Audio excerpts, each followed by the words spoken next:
Assalamualaikum warahmatullahi wabarakatuh.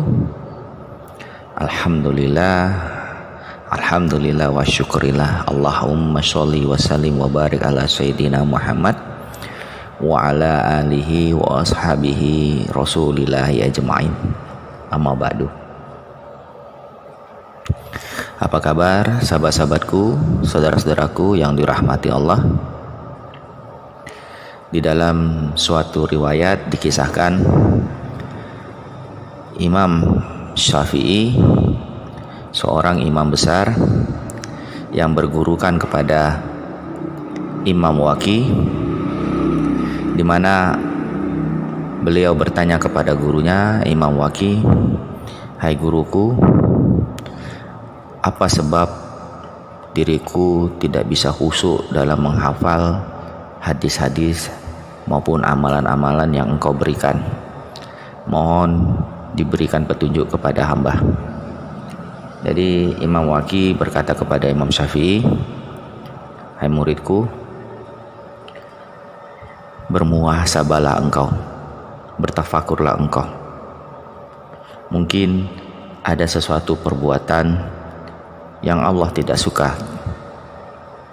Ada suatu kemaksiatan yang engkau buat tanpa engkau sadarin hari ini, kemarin, minggu lalu, bulan lalu, dan seterusnya.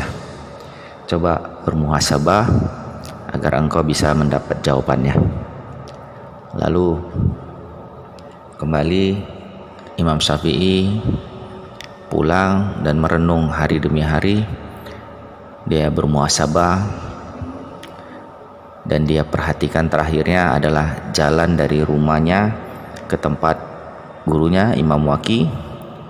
Di sana beliau baru menyadari bahwasanya jalan yang dilaluinya itu adalah berupa tempat pasar, tempat jual beli, di mana di situ banyak terjadi kemaksiatan, banyak terjadi kemungkaran, tipu muslihat, dan ini beliau berlalu begitu saja tanpa beliau merespon.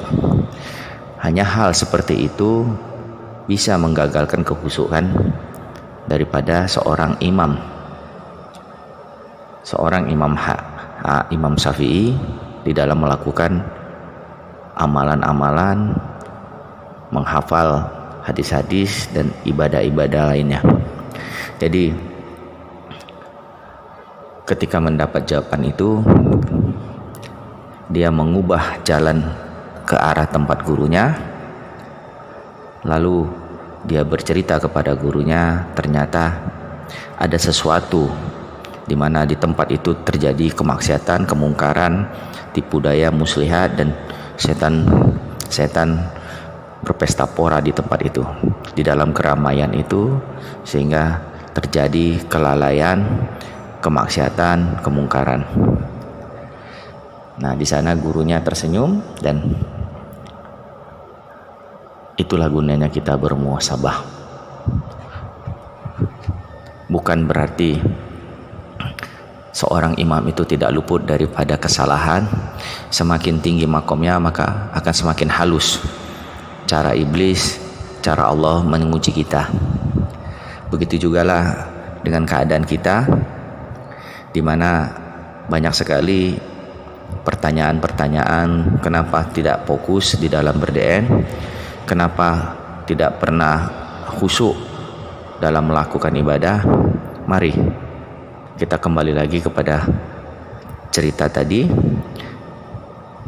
cerita daripada Imam Syafi'i yang bertanya kepada gurunya Imam Waqi, alasan-alasan yang hanya sekecil itu.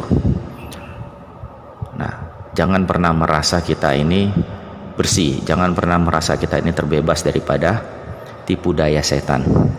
Jangan merasa kita mampu khusyuk dalam ibadah kita. Sekecil apapun nilai-nilai subhat, sekecil apapun kemaksiatan yang kita lihat, itu akan mempengaruhi daripada perjalanan spiritual kita. Jadi dalam berzikir nafas ini murni kita selalu membersihkan diri kita, selalu membersihkan hati kita, selalu membersihkan jiwa kita, agar kita selalu bisa mendapatkan perjalanan yang lurus kepada Allah Subhanahu wa taala. Sekecil apapun dosa yang pernah kita lakukan, baik dosa pendengaran, dosa mata, dosa ucapan, dosa tangan, dosa kaki, cepatlah kita selalu beristighfar, mohon ampunlah kepada Allah. Dan itulah kenapa di dalam setiap melakukan ibadah kita harus beristighfar, merenung dan selalu merenung kesalahan-kesalahan kita tanpa sadar atau disadari. Jadi sahabat-sahabatku, saudara-saudaraku yang dimuliakan Allah, tidak ada gading yang tidak retak. Jadi tidak ada suatu manusia di dunia ini yang luput daripada salah, hilaf dan dosa. Mari selalu kita bersihkan dengan istighfar, selalu kita bermuhasabah diri agar kita paham letak duduk kesalahan kita. Kenapa kita tidak bisa khusyuk dalam ibadah? Kenapa kita tidak bisa istiqomah kita dalam ibadah? Siapa tahu di dalam diri kita ini masih banyak kotoran-kotoran atau najis-najis batin, di mana mungkin dari cara kita mencari rezeki yang kurang pada tempatnya, mohon maaf, jalannya salah, masih mencampurkan daripada hak dan batil. Cara kita membelanjakan uang kita, cara mendapatkan uang kita, cara kita bersedekah, cara kita berbicara, cara kita menatap, cara kita mendengar, itu akan terus mempengaruhi perjalanan kita kepada Allah. Tidak ada sesuatu yang kotor bisa mendekat kepada yang maha suci. Maka bersihkan dan selalu membersihkan diri kita agar kita tersambung kepada Allah.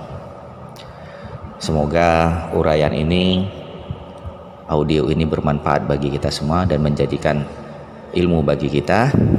Tetaplah selalu istiqomah di dalam lelaku dan istiqomah di dalam amalan kita. Lebih kurang saya mohon maaf. Billahi taufik wal hidayah. Assalamualaikum warahmatullahi wabarakatuh.